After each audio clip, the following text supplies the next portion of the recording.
Bonjour, c'est Marceline ici qui vous apporte la bonne nouvelle. Bienvenue sur votre chaîne de YouTube et que Dieu vous bénisse comme vous prenez votre temps pour nous écouter. Permettez-moi de commencer cet message à vous dire qu'il n'y a aucune personne qui peut travailler pour notre Seigneur et ne pas rencontrer des difficultés ou bien des problèmes. Pour servir le Seigneur, il faut s'attendre qu'il y aura des problèmes, il y aura des difficultés. Il n'y a pas personne qui a travaillé pour Dieu qui n'a pas pu ou qui n'a pas affronté des épreuves. Et les épreuves, c'est quelque chose que tout le monde doit confronter. Aussi longtemps que nous prenons le temps de travailler pour notre Seigneur Dieu. Mais ne vous en faites pas, nous sommes aidés par la parole de Dieu que nous trouvons dans la Colossiens chapitre 3, versets 23 à 24, qui va nous encourager de faire euh, le, le travail ou bien de propagander ou bien de proclamer la bonne nouvelle. Colossiens 3, versets 23 à 24 nous dit que quoi que vous faisiez, faites-le avec le cœur comme ceux qui travaillent pour le grand maître et non pour les hommes, sachant que vous serez récompensés par celui qui vous donnera un héritage, parce que vous serez le grand maître du Christ, parce que vous serez, parce que vous servez le grand maître Christ. Alors, nous sommes encouragés de servir, puisque nous avons notre Seigneur, le Christ, que nous servons, et il va nous donner des récompenses. Son enseignement se trouve dans le livre des Actes des Apôtres, l'enseignement que nous allons regarder cette journée, qui est maintenant. Nous allons le trouver dans le livre des Actes des Apôtres et nous allons regarder au chapitre 7 et on finira à chapitre 8. Maintenant, le premier verset du chapitre 7 nous parle du long enseignement d'Étienne. Étienne était un serviteur de Dieu. Ce serviteur de Dieu a utilisé les Écritures pour dire à ceux qui s'opposent à lui la vérité sur, sur ce qu'il avait fait. So, avant de discuter de la façon suivante, lisons d'abord les versets trouvés dans le livre des Actes des Apôtres, chapitre 7, versets 51 à 53. Et c'est là où Étienne dit, homme au cou raide, incirconcis de cœur et d'oreille, vous vous opposez toujours au Saint-Esprit. Ce que vos pères ont été vus, ce que vos pères ont été, vous l'êtes aussi. Les cœurs des prophètes, vos pères n'ont-ils pas persécuté? Ils ont tué ceux qui annoncent d'avance la venue du juste que vous avez livré maintenant. Et donc, vous avez été le meurtrier, vous qui avez reçu la loi d'après des commandements d'anges et que l'avez point partagé. Ce sont les mots que Étienne disait aux gens de Dieu, les Israéliens. Les Israéliens. Étienne a dit, vous refusez d'écouter le Seigneur et vous refusez de le croire à la vérité. Vous refusez de croire à la vérité en résistant le Saint-Esprit comme l'ont fait vos ancêtres. En disant ceci, beaucoup de gens n'étaient pas contents.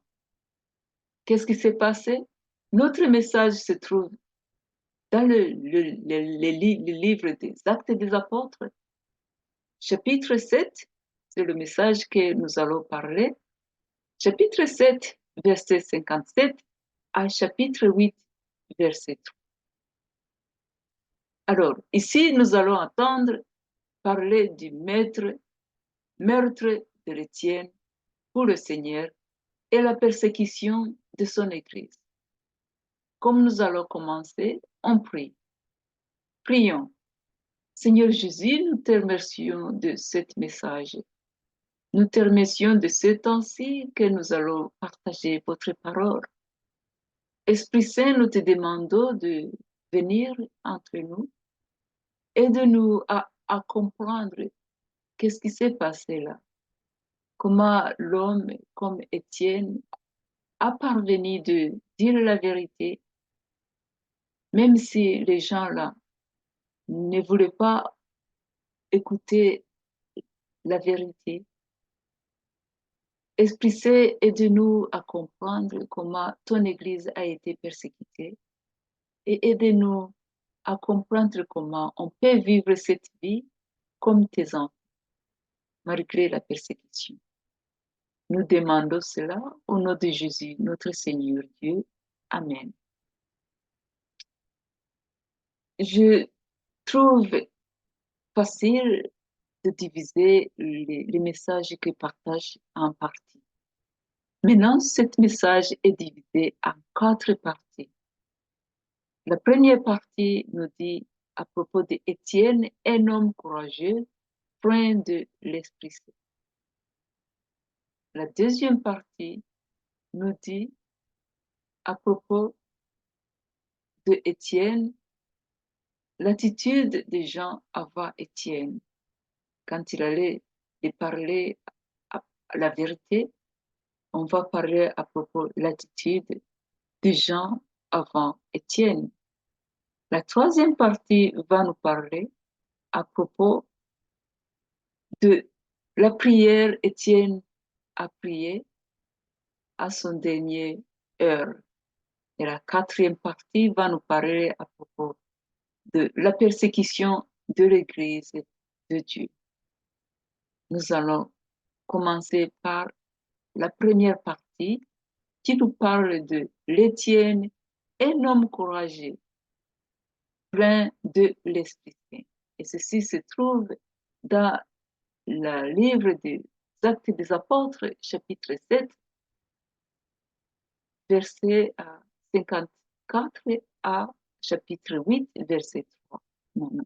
Ça, c'est le texte que nous allons utiliser, mais la première partie, nous allons regarder à Actes des Apôtres, chapitre 7, verset 57, 56, 54 à 56.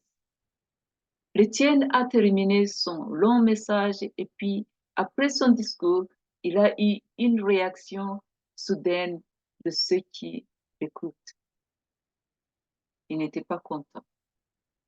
Le texte nous dit que tous ces gens-là, tous ces passés-là étaient très vite. C'était passé très vite, rapidement. Verset 54 nous dit que, en entendant ces paroles, il était furieux dans leur cœur et il grinçait les dents contre lui. La réponse à son égard n'était pas bonne du tout. Ceux d'entre nous qui connaissent l'histoire des Israélites dans l'Ancien Testament ont remarqué qu'ils sont opposés à Dieu à cause de leur méchanceté. Alors que nous lisons le Nouveau Testament, les mêmes personnes qui s'opposent à la parole de Dieu proclamée qui s'opposait à la parole de Dieu proclamée par l'Étienne dans l'acte chapitre 7. les mêmes gens-là s'opposent à cette parole. Nous devons donc comprendre que ceux qui s'opposent au Seigneur sont décrits comme grinçant des dents à la fois contre Dieu et contre ceux qui le suivent. C'est-à-dire que ces gens s'opposent à la vérité depuis longtemps. À regarder notre société aujourd'hui, nous avons aussi les gens qui s'opposent à la bonne nouvelle. Les gens qui disent qu'ils sont athées. Normalement, ils n'aiment pas qu'on leur parle de la parole de Dieu ou de leur foi. La plupart des gens, ou la plupart du temps, ils argumentent et luttent contre la vérité. Dans le cas d'Étienne, ici, les gens qui ont écouté son discours ont refusé de croire ce qu'il disait, tout comme leurs ancêtres qui s'opposent à la parole de Dieu. Eux aussi s'opposent à ce que Dieu leur disait à travers les tiennes. Nous avons un autre exemple similaire dans l'Ancien Testament, et celui-ci se trouve dans le livre de Job, chapitre 16, verset 9. Écoutez ce qui se passe. Il me déchire et me poursuit dans sa faveur, dans sa fureur. Il grince des dents, il grince des dents contre moi. Il m'attaque et me perce de son côté, et me perce de son regard. Telle fut la réponse de Job à certains de ses amis qui n'étaient pas bienveillants envers lui, parce qu'il accusait de péché. Il pensait que la raison pour laquelle Job traversait cette période difficile était qu'il avait péché, ce qui n'était pas vrai. Job décrit ces amis-là comme grinçant des dents contre lui. Peut-être que vous et moi avons été confrontés à une situation comme celle de Stéphane ou celle de Job. Mon cas ici n'était pas comme celle de Stéphane ou celle de Job, mais j'ai deux sœurs musulmanes dans ma famille. Il fut un temps où on se discute à propos de notre croyance et la fin était de me raccrocher, la fin de notre rencontre, de notre histoire de la croyance, la fin de cette rencontre était de me raccrocher et me raccrocher au téléphone. Quand j'ai persisté, envoyant quelques messages par WhatsApp parlant de bonnes nouvelles à propos de ma foi, bonnes nouvelles de Jésus, un des maris de mes sœurs a fini bloquer mon téléphone. C'est-à-dire que je ne peux pas lui envoyer des messages car il ne les voit pas et ne les lit pas. Qu'est-ce que je peux faire maintenant? Je ne peux que prier puisque je les aime bien. Je les aime bien. Si nous regardons aux Actes des Apôtres, chapitre 7, verset 55, mais Étienne, rempli de l'Esprit Saint, et fixant le regard vers le ciel, vit la gloire de Dieu et Jésus debout à la droite de Dieu. Au même où les Israélites étaient en colère, affiliés à cause de ce que leur disant Étienne. Quelque chose d'inhabituel arrive à Étienne. Bien que cette personne ait répondu avec colère et hostilité, Étienne était complètement calme. Il voyait la gloire de Dieu et de Jésus assis à sa droite. Ça, c'est merveilleux. On va voir verset 56. Et il dit, Étienne dit, Voici, je vois les prières, je vois le ciel ouvert. Je vois le ciel ouvert et le Fils de l'homme debout à la droite de Dieu. Les gens ne pouvaient pas soutenir l'affirmation d'Étienne. Je dirais que, voyant la gloire de Dieu et du Seigneur Jésus, Étienne était plutôt étonné de ce qu'il voyait. Ma prière pour toi et moi est que nous puissions avoir la gloire de Dieu et le Seigneur Jésus quand nous fermerons nos yeux à notre dernier jour. Alléluia. Amen. Ça, c'est mon souhait à toi et à moi.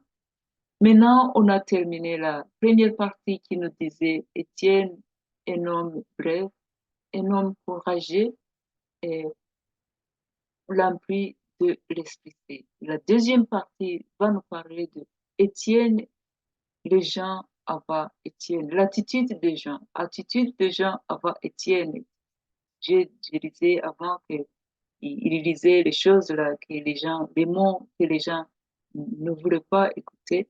Maintenant, la deuxième partie va nous parler de l'attitude des gens avant Étienne. Et si nous allons regarder au book Actes Apôtres, chapitre 7, verset 57 à 50, deuxième partie.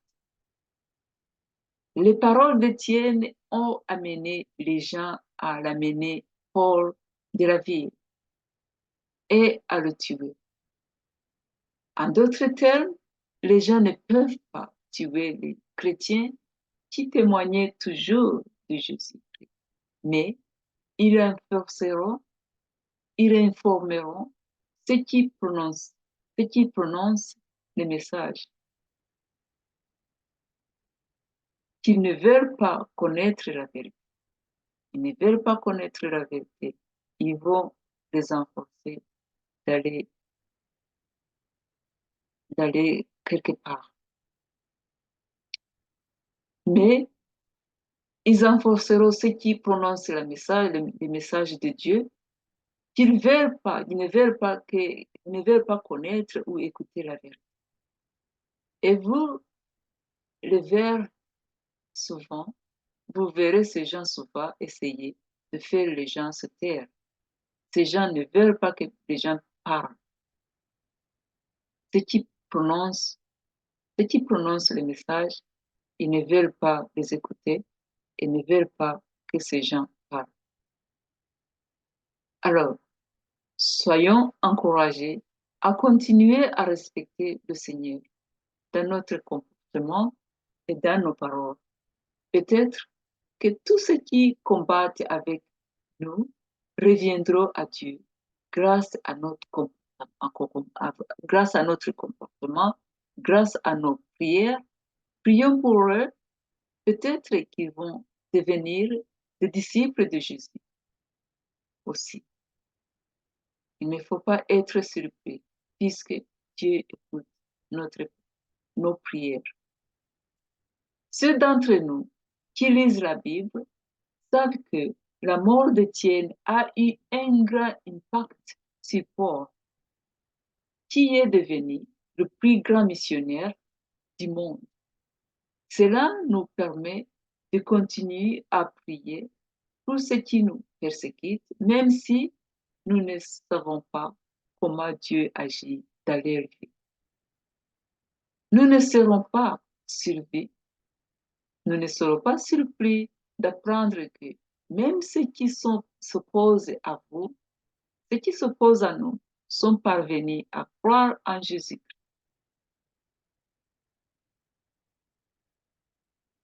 Les dirigeants des fruits, les dirigeants des Juifs qui ont condamné Jésus à mort, déclaraient qu'il blasphémait le Seigneur Dieu. Ils ne pourront pas du tout tolérer les paroles d'Étienne qui leur disait qu'il voyait Jésus debout à côté du Père. Ils ne pourront pas tolérer ça. Ils considèrent ceci comme un blasphème.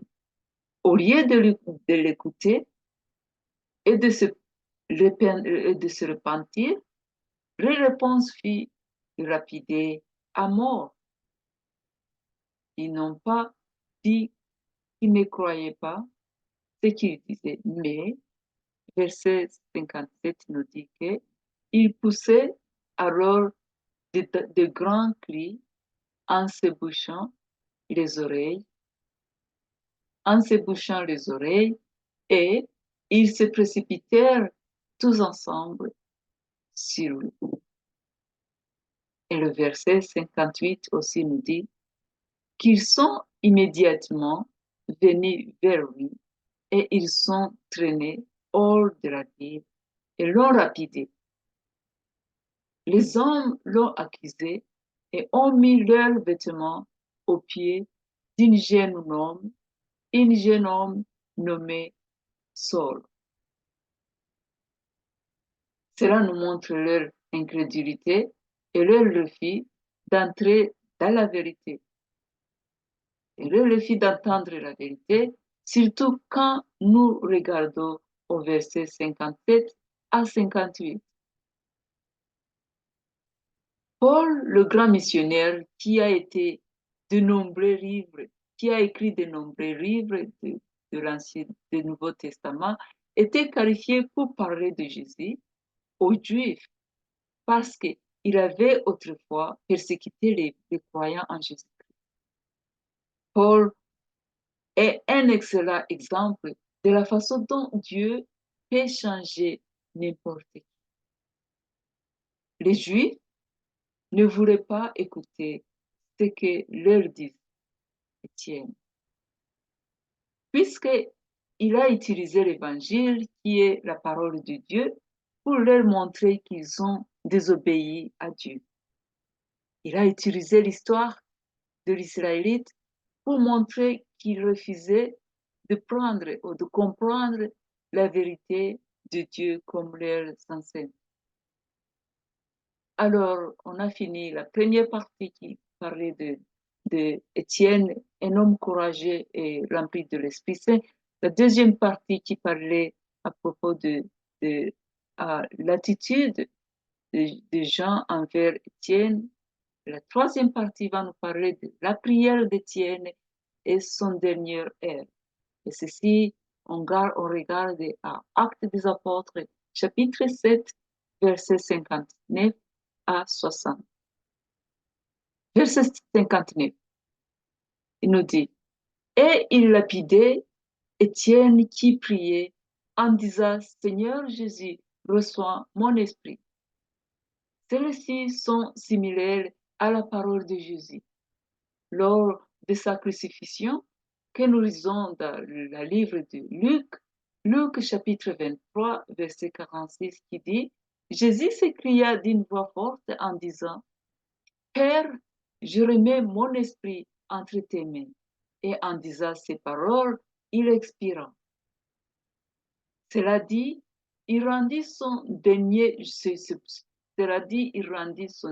soupir.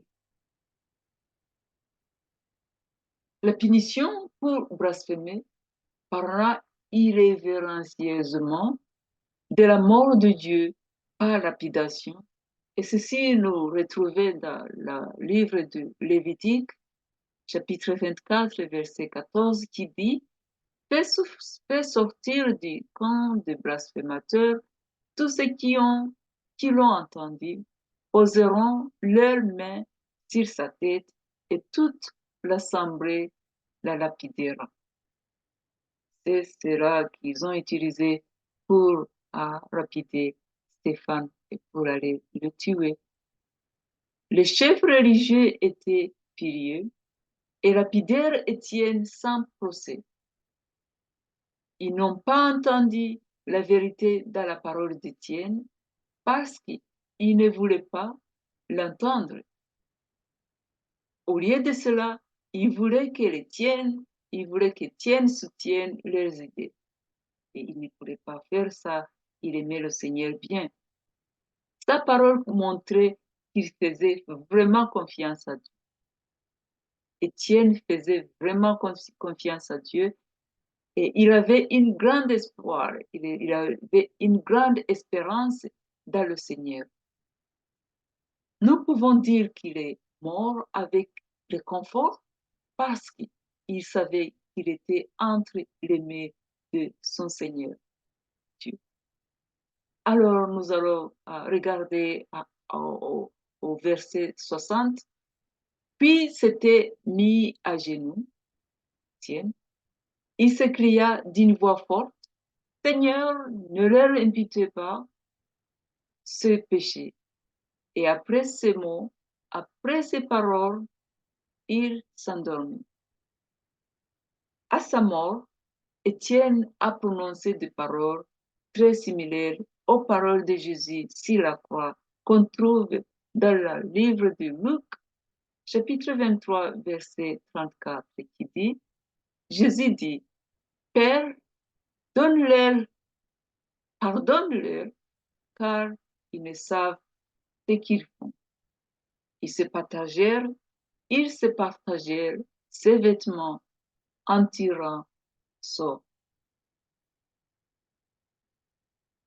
Ils l'ont tué parce qu'ils annoncent, ils l'ont tué parce qu'ils annoncent aux autres gens la bonne nouvelle de Jésus concernant sa mort, son enterrement et sa résurrection. C'est la raison pour laquelle ils ont tué Étienne. Alors, la parole de Dieu nous dit que les membres de la première Église ont été persécutés à cause de Jésus. Nous voyons donc que ceci est arrivé à Étienne aussi, au point même qu'ils l'ont tué. Jésus avait promis à ses disciples en Luc chapitre 21, versets 12 à 19 que quiconque le suivrait serait confronté à des problèmes, et c'est vrai. Quiconque le suivrait serait confronté à des problèmes. Ceci est vrai aujourd'hui. On peut le dire ici. Ce n'est pas étonnant que Jésus disait dans Jean chapitre 5, Jean chapitre 15, verset 21. Mais ils vous feront toutes ces choses à cause de mon nom. Mais ils vous feront toutes ces choses à cause de mon nom, parce qu'ils ne connaissent pas celui qui m'a envoyé. C'est pourquoi nous ne devrions pas être surpris ou abandonner notre foi lorsque nous sommes persécutés. Cela aide tout croyant en Jésus à ne pas être surpris lorsqu'il est persécuté ou confronté à des tentations. Au lieu de cela, il devait avoir davantage confiance en Jésus-Christ, notre Sauveur.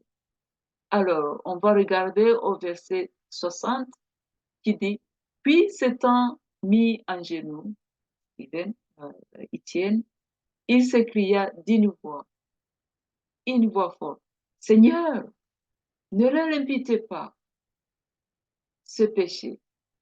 Seigneur, ne leur imputez pas ce péché. Et après ces paroles, il s'endormit. Et après ces paroles, il s'endormit.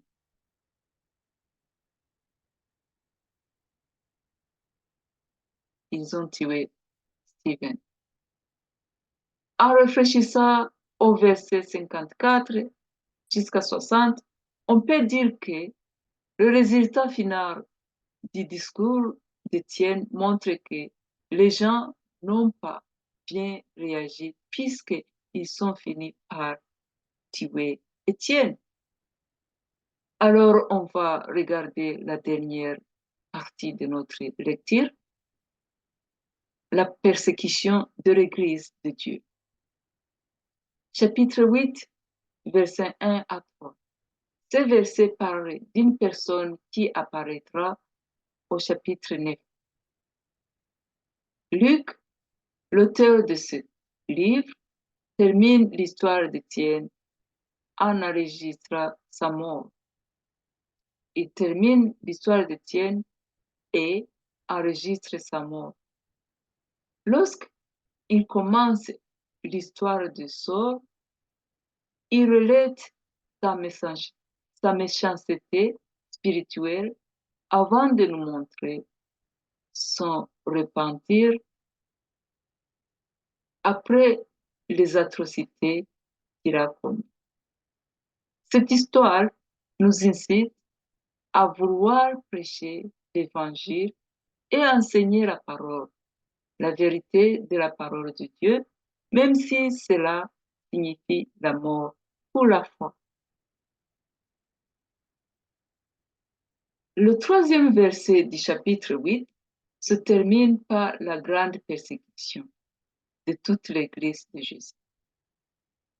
Alors je conclus ce message en disant que même il y avait des persécutions dans l'Église de Dieu à cette époque, Jésus nous rappelle que le mal ne gagne pas parce que son Église ne faillira jamais. Soyons forts en Jésus dans toutes les batailles auxquelles nous sommes confrontés, car nous savons que c'est lui qui combat pour nous. Alors, que feriez-nous si vous étiez persécutés à cause du Christ?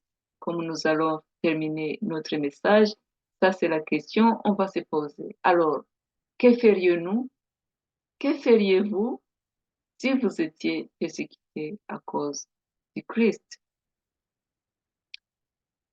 Il est impossible que Jésus combatte pour vous si vous ne lui avez pas donné votre vie, qu'il devienne votre Seigneur, votre Sauveur. Maintenant, je vais te conduire dans une prière de salut. Si tu veux lui donner ta vie, répétez après moi la prière que je vais dire. Seigneur Jésus, je sais que je suis un pécheur. Je vais te suivre maintenant. Je te remercie de mourir au croix pour moi. Je te remercie de ta résurrection. Je te remercie de ton sang qui me, qui me, qui me, qui me nettoie. Je te remercie d'être mon Dieu. Je te demande de me recueillir et d'envoyer ton Esprit Saint pour m'aider à vivre comme un enfant de Dieu. Seigneur Jésus, je t'aime bien et je vais te suivre à jamais. Merci Seigneur pour me recevoir. Merci pour me donner le courage de te suivre. Aide-moi à te suivre fidèlement jusqu'à jamais. Je demande ceci au nom de Jésus. Amen. Maintenant, si tu disais cette prière avec confidence, je vais te recevoir et te remercier, te féliciter. Je vais te féliciter et te dire bon courage, puisque maintenant les anges se réjouissent et Dieu, Jésus, est très content. Maintenant, tu as l'Esprit Saint en toi et tu vas commencer un voyage avec lui. À la, je peux seulement te conseiller de chercher la Bible, chercher les gens qui lisent la Bible et chercher une église où tu vas écouter le mot de Dieu enseigné. Bienvenue dans la famille des enfants de Dieu. Merci beaucoup pour ta décision. Maintenant, comme j'ai fini mon message, je vais prier. Seigneur Jésus, nous te remercions beaucoup de ce message. Nous te remercions de l'histoire de ton enfant Étienne, l'exemple que nous allons suivre. nous demandons la force de l'Esprit Saint de nous aider à comprendre cette histoire et de te suivre jusqu'à la fin. Merci Seigneur pour nous dire que même s'il y a la persécution, tu es toujours là pour nous aider. Et nous te demandons de nous donner la confiance et le courage de te suivre jusqu'à la fin. Nous demandons ceci au nom de Jésus-Christ, notre Seigneur. Amen.